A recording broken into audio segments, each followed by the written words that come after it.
Assalamu alaikum everyone. Here is your English language instructor Samreen Abbas. Today's topic is types of sentences. My last lecture was on conjunction.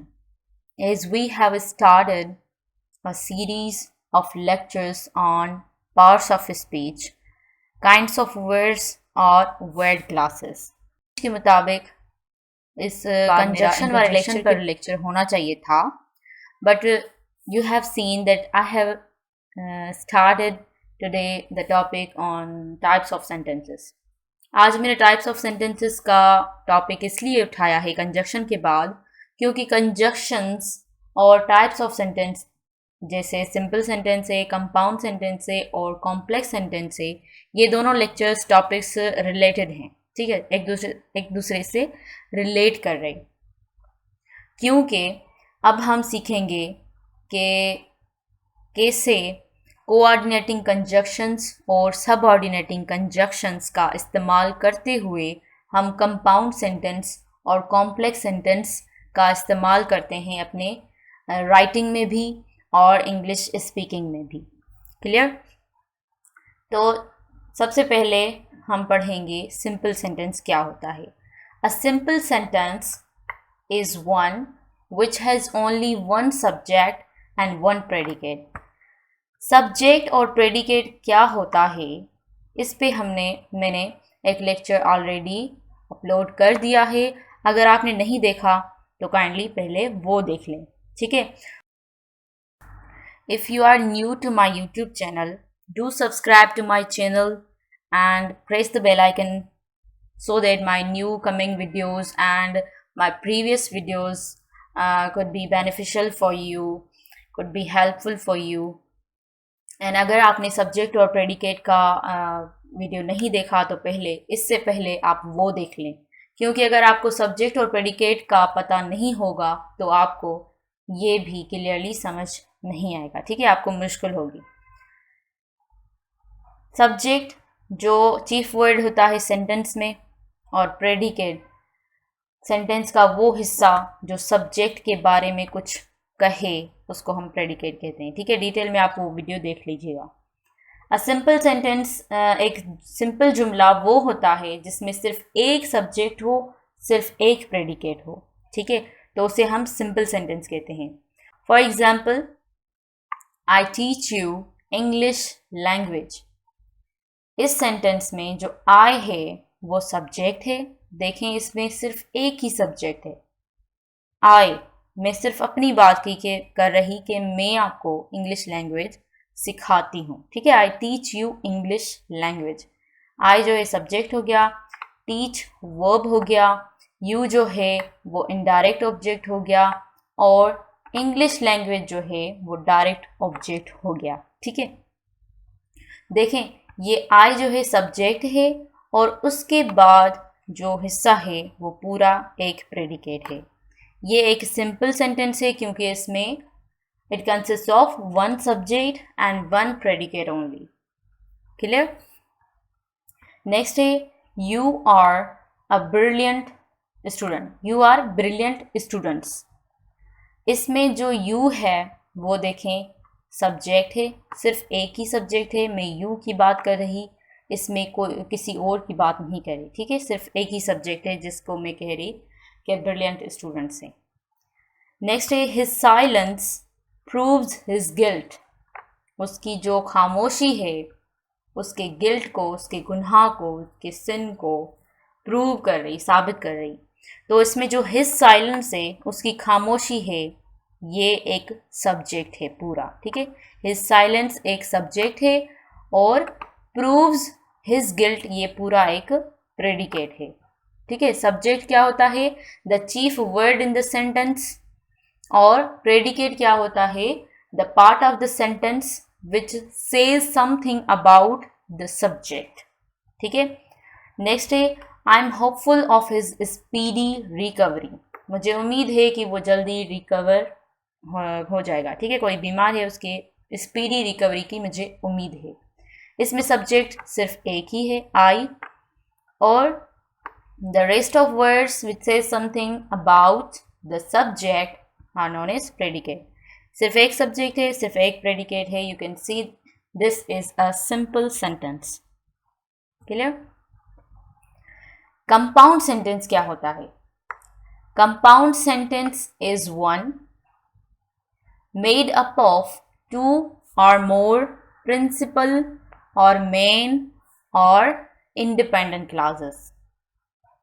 Compound sentence वो जुमला होता है जिसमें दो या दो से ज़्यादा प्रिंसिपल या मेन क्लासेस होते हैं, जिसे हम इंडिपेंडेंट क्लास भी कहते हैं। ठीक है, सबसे पहले तो आप ये देखें कि प्रिंसिपल या मेन या इंडिपेंडेंट क्लास क्या होता है। ठीक है, अगर आपने मेरा फ्रेज और क्लास और उसके टाइप्स पर जो मेरा लेक्चर है वो नहीं देखा तो पहले वो देख लें। ठीक है, वो भी मेरे यूट्यूब चैनल पर है।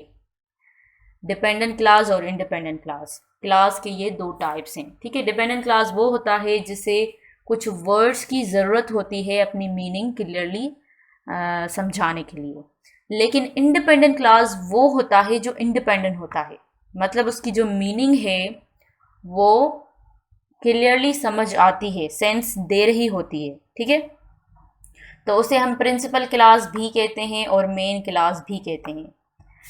एक बात समझने की कोशिश करें, जो सिंपल सेंटेंस होता है ना, देखें ये जो सिंपल सेंटेंस है ना, ये सिंपल सेंटेंस होने के साथ साथ एक मेन क्लास भी है, क्योंकि ये एक मीनिंग दे रहा है।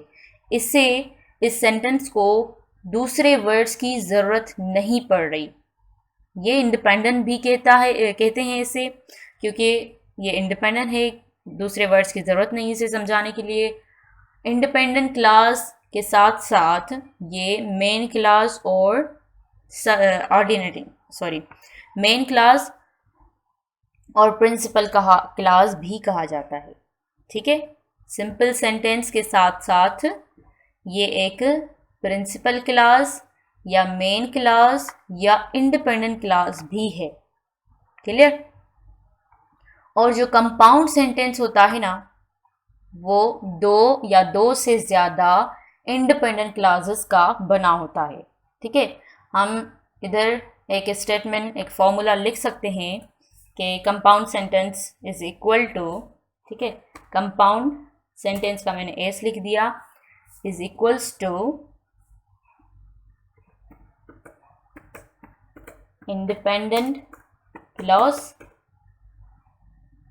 Plus independent class.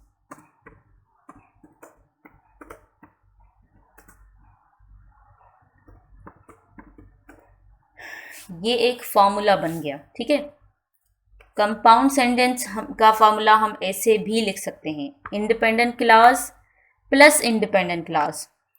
Independent class क्या होता है? एक सिंपल सेंटेंस होता है। ठीक है, सिंपल सेंटेंस और एक दूसरा सिंपल सेंटेंस, दो सिंपल सेंटेंसेस को जब कोऑर्डिनेटिंग कंजक्शन से जोड़ा जाए। ठीक है, मैंने क्या कहा कि कोऑर्डिनेटिंग कंजक्शन का लेक्चर मैंने दिया, अपलोड किया, उसके बाद मैंने फॉरन टाइप्स ऑफ सेंटेंस इसलिए पढ़ाया है क्योंकि कोऑर्डिनेटिंग कंजक्शंस बनाते हैं, जोड़ते हैं दो सिंपल सेंटेंस को एक कंपाउंड सेंटेंस में कन्वर्ट करने के लिए। ठीक है, दो इंडिपेंडेंट क्लासेस मिलकर एक कंपाउंड सेंटेंस बनाते हैं, और वो कौन से कंजक्शन से मिलेंगे? कोऑर्डिनेटिंग कंजक्शन से। कोऑर्डिनेटिंग कंजक्शंस कौन से हैं? ये वाले, जैसे कि बोथ है, and, too, as well as, और, neither, either, otherwise, else, but, still, yet, as well as, nevertheless, however, whereas, while, only, therefore, then, so then, etc. ये सारे जो हैं कंजक्शंस हैं, पर कौन से? Coordinating conjunctions. ये इस्तेमाल होते हैं दो सिंपल सेंटेंस को जोड़ने के लिए, तब वो कंपाउंड सेंटेंस बनता है। ठीक है, The horse reared and the rider was thrown। इतना सा एक सेंटेंस है, द हॉर्स रियर्ड, ये भी एक सिंपल जुमला है, एक इंडिपेंडेंट क्लास है। ठीक है, और ये द राइडर वॉज थ्रोन, ये भी एक सिंपल सेंटेंस है जिसे इंडिपेंडेंट क्लास या मेन क्लास भी कह सकते हैं, क्योंकि ये स्टैंड कर रहा है। इसकी जो मीनिंग है वो इंडिपेंडेंटली स्टैंड कर रही, हमें समझा रही। द राइडर वॉज थ्रोन, ठीक है। The horse was reared and the rider was thrown, ये दोनों जुमले सिंपल सेंटेंसेस हैं। एंड जो है एक कोऑर्डिनेटिंग कंजक्शन है, इसने जोड़कर इस पूरे सेंटेंस को एक सेंटेंस में कन्वर्ट कर दिया, जिसे हम कंपाउंड सेंटेंस कहते हैं, ठीक है। जैसे केमिस्ट्री में एलिमेंट मिलकर मॉलिक्यूल बनाते हैं और मॉलिक्यूल मिलकर कंपाउंड सेंटेंस बनाते हैं, ठीक है। मॉलिक्यूल मिलकर कंपाउंड सेंटेंस बनाते हैं, वैसे ही इंग्लिश ग्रामर में भी ऐसे ही है, ठीक है। सिंपल सेंटेंस जो है मिलकर वो कंपाउंड बनाते हैं, फिर उससे कॉम्प्लेक्स भी बनते हैं। आई कॉल्ड हिम, ये भी एक जुमला है। He gave me know answer, ये भी एक जुमला है। और बट जो है, ये बट कोऑर्डिनेटिंग कंजक्शन है। इसने इन दोनों सेंटेंसेस को जोड़ा और ये एक सेंटेंस बना दिया। I called him but he gave me know answer, मैंने उसे कॉल की पर उसने कोई जवाब मुझे नहीं दिया, ठीक है। मैं किसी को कह रही, listen carefully and take notes, मुझे ध्यान से गौर से सुनो और नोट्स बनाओ, ठीक है, नोट करो। ये भी एक कंपाउंड सेंटेंस है। नेक्स्ट है the heavens declare the glory of God, जो हेवंस है, आसमान है, वो अल्लाह ताला की कुदरत को, अल्लाह की ब्यूटी को डिक्लेयर कर रहे, बयान कर रहे, ठीक है। दूसरा जुमला है the firmament shows his handiwork, जो फिर्मामेंट है वो भी हेवंस को ही कहते हैं। वो जो है अल्लाह ताला की हिज हैंडीवर्क, इसमें मैंने हिज का एच जो है कैपिटल कर दिया है, क्योंकि मैं गॉड की, जो ट्रू गॉड है अल्लाह ताला, उसकी बात कर रही, उनकी बात कर रही, ठीक है। इसलिए मैंने हिज का एच कैपिटल किया है। And the firmament shows his handiwork, और जो हेवंस हैं वो अल्लाह ताला की कारीगरी को शो कर रहे, ठीक है, दिखा रहे। The heavens declare the glory of God, ये भी एक जुमला है। और the firmament shows his handiwork, ये भी एक जुमला है। ये दोनों जुमले जोड़े गए हैं इस एंड से। एंड जो है एक कोऑर्डिनेटिंग कंजक्शन है, ठीक है।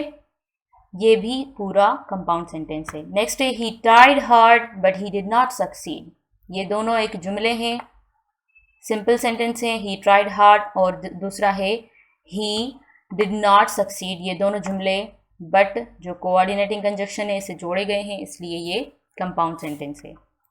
नेक्स्ट है आइदर ही इज ड्राउंड और some passing ship has saved him, मैं किसी की बात कर रही जो गुम हो गया है किसी सी में, समुंदर में या किसी रिवर में, तो उसके बारे में कह रही कि आइदर ही इज ड्राउंड, या तो वो डूब गया है, ठीक है, या किसी पासिंग शिप ने, गुजरती हुई किसी शिप ने उसे सेव कर लिया है, बचा लिया होगा, ठीक है। ये भी एक कंपाउंड सेंटेंस है। दूसरा है we must eat to live but we should not live to eat, हमें जीने के लिए खाना चाहिए पर हमें खाने के लिए जीना नहीं चाहिए, ठीक है। सिंधी में चवंदा आहिनि त असांखे जेको आहे न जीअण लाइ खाइणु खपे, खाइण लाइ न जीअणु खपे, ठीक है। नेक्स्ट है complex sentence. Complex sentence consists of one main clause and one or more subordinate clauses. Complex sentence word से ही दिख रहा कि complex होता है, पेचीदा, थोड़ा सा मुश्किल होता है समझने में, लेकिन इतना मुश्किल नहीं, ठीक है। वो क्या होता है, उसमें एक मेन क्लास होता है और एक या दो से ज़्यादा मोर जो है सबऑर्डिनेट क्लासेस होते हैं। अब सबऑर्डिनेट क्लास क्या होता है? सबऑर्डिनेट क्लास, जिसे हम डिपेंडेंट क्लास भी कहते हैं, या सबऑर्डिनेट क्लास वो होता है जिसमें सबऑर्डिनेटिंग कंजक्शंस का इस्तेमाल किया गया होता है, ठीक है। The town in which I live is very large, वो शहर जिसमें मैं रहती हूँ वो बहुत बड़ा है। इसमें एक मेन क्लास है, एक सबऑर्डिनेट क्लास है, जिसे हम डिपेंडेंट क्लास भी कहते हैं। द टाउन, और ये जो है इज़ वेरी लार्ज, ये एक मेन क्लास है। पहले हम ये पढ़ते हैं, I went because I was invited. इसमें जो आई वेंट है, आई वेंट में गई, ये एक मेन क्लास है। और ये जो है बिकॉज आई वॉज इन्वाइटेड, ये एक सबऑर्डिनेट क्लास है। ठीक है, डिपेंडेंट क्लास है जो डिपेंड करता है इस हिस्से पर, आई वेंट पर। ठीक है, देखें इस जुमले में ये आधा हिस्सा जो है वो मेन क्लास है, आधा हिस्सा जो है वो सबऑर्डिनेट क्लास है। लेकिन इस ऊपर वाले सेंटेंस में ऐसा नहीं है। इसमें द टाउन और दूसरा ये हिस्सा इज़ वेरी लार्ज, ये पूरा मेन क्लास है। मतलब मेन क्लास का आधा हिस्सा इधर है, आधा हिस्सा इधर है। और ये जो हिस्सा है, इन विच आई लिव, जिसमें मैं रहती हूँ, ये एक सबऑर्डिनेट क्लास है। ठीक है, प्रैक्टिस करने से आप ये सब इजीली समझ सकते हैं, कोई मुश्किल नहीं है, इतने कॉम्प्लेक्स नहीं है जितने लग रहे। ठीक है, I return home for I was tired. मैं घर वापस आई क्योंकि मैं बहुत थक गई थी। देखें इधर मैंने यूज़ किया है बिकॉज, क्योंकि। ठीक है, और ये जो है फॉर, वैसे तो फॉर की मीनिंग अलग होती है। फॉर मतलब लिए कहते हैं, फॉर यू, तुम्हारे लिए। ठीक है, लेकिन कामा के बाद जब फॉर आए तो उसकी मीनिंग होती है बिकॉज। ये याद रख लें, कामा के बाद जब फॉर का यूजेज देखें आप तो उसकी मीनिंग होती है बिकॉज। मैं घर आई because I was so tired, क्योंकि मैं बहुत थक गई थी। ये भी एक कॉम्प्लेक्स सेंटेंस है। Everything comes if a man will only work and wait. हर चीज़ आपको मिलेगी, हर चीज़ मिल जाती है या आ जाती है अपने टाइम पर, अगर कोई भी इंसान, ये सबको कह रहे जनरली, वो काम करे, हार्ड वर्किंग करे और इंतज़ार करे।